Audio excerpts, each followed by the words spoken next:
So we got clickbaited. And if you know anything about the Dragon Ball community, this is not the first time that this has happened to us. As a matter of fact, we can say it's fairly regular for us to get clickbaited.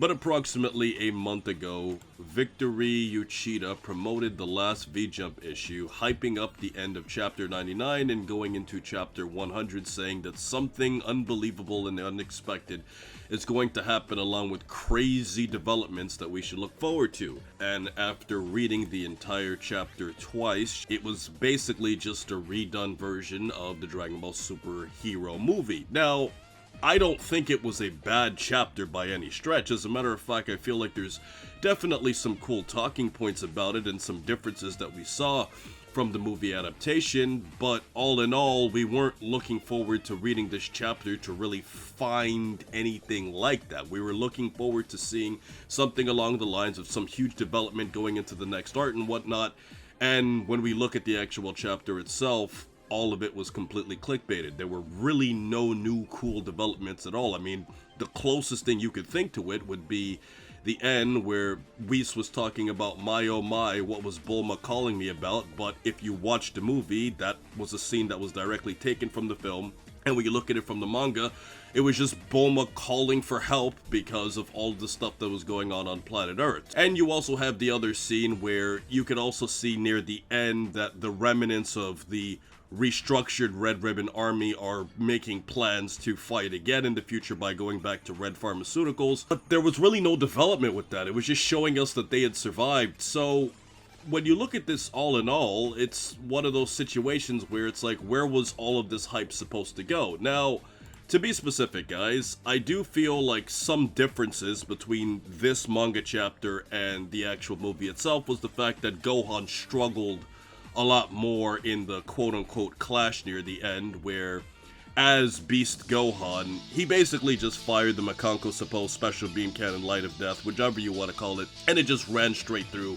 Cell Max's attack and hit him. Whereas in this version, there was a lot more of a struggle to it, and, you know, other characters got more involved in helping, and it was actually a lot more reminiscent of the father-son Kamehameha. And when we also look at the fact that we also had some pretty cool art panels, I feel like some of these panels were actually better than what we saw in the movie adaptation. We got a better shot of the Makanko Sapo where you actually see like Piccolo moving out of the way and twisting Max Cell's head. I think that was really cool. And when we also get a chance to see like how Max Cell reacts to his core brain basically being eviscerated. And then I also love this cool art piece here where you see Gohan finishing the fight right next to Piccolo. This is very reminiscent of Goku and Vegeta giving each other a thumbs up after the battle against Kid Buu. And then for manga purposes, they actually changed a very, very slight scene here where Orange Piccolo saved Gotenks in the movie version, but in this version he actually saves Goten and Trunks individually, which I thought added a little bit more humor, and also the art was more interesting seeing him holding both of them in two different arms, so I thought that was cool. And also how we started off the chapter with a little bit of color manga, because clearly the color manga takes longer to come out than the black and white manga, as you guys know. As of right now, the color manga is only up to chapter 88 the last time that I checked, so it's still going to be a while before we're going to get the updated color manga chapters on that. Now, some other differences that we see here are the Goku and Vegeta fight. I feel like this was a lot better in the manga version because it was significantly more exaggerated in a better way, where you could actually see multiple panels of them fighting, whereas in the anime, or shall I say the movie, they just basically just go right at each other and then Vegeta just pushes him off, and that was really it. There wasn't as much of a fight where like Goku's getting in blows too, and you can just see a lot more emphasis on how tired they are, but they're still putting up a fight against each other until Vegeta very slightly edges it out. Now when we move back to the remnants, of course this is going to bring up a lot of questions from Dragon Ball fans as to whether or not we're going to see these characters in the future, and are we going to see a second arc involving them where we're going to get like a perfect version of Cell. Now, considering the fact that whatever is left can probably find some super genius on the planet that's capable of reviving another type of Cell, that would be an interesting idea. Some people have theorized maybe they will bring Vomi or Android 21 back. I think that would be really interesting to see a canon version of Android 21, because as I've said before, Android 21 is not canon. Vomi is canon, but Vomi is not Android 21. Android 21 is based off of Vomi, but for Android 21 to be canon, like, the Android version of her has to exist.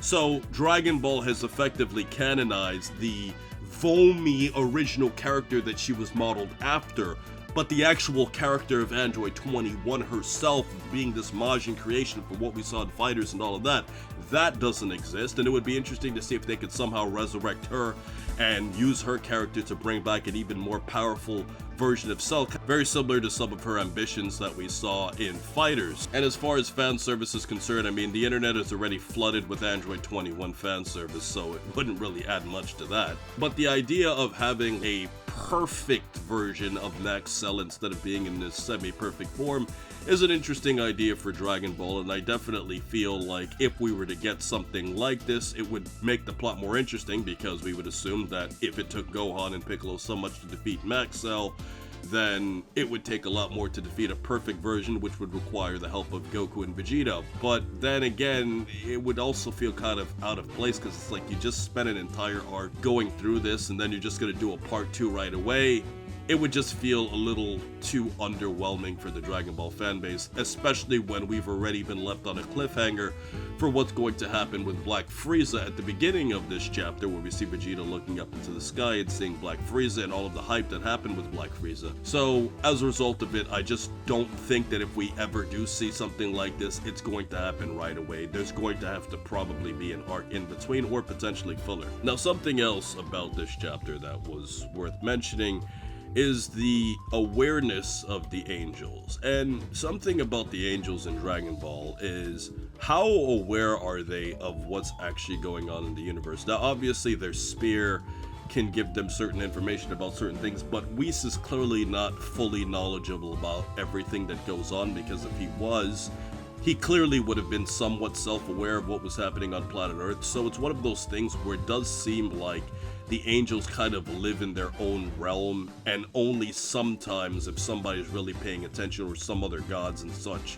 do they ever get some type of awareness. So Whis seems to be extremely knowledgeable about the universe, but he's not aware of everything that's going on, which is why he needs a communication device, because if you can just talk to Whis using magic or some sort of technique, then it would kind of defeat the purpose of him having a communicator device in the first place. But overall, this chapter was basically the same thing that we saw in the movie, outside of a few little things, and we can all say with confidence that we got clickbaited. And unfortunately, just like always, we as Dragon Ball fans are going to have to wait very patiently to get what we actually want to see.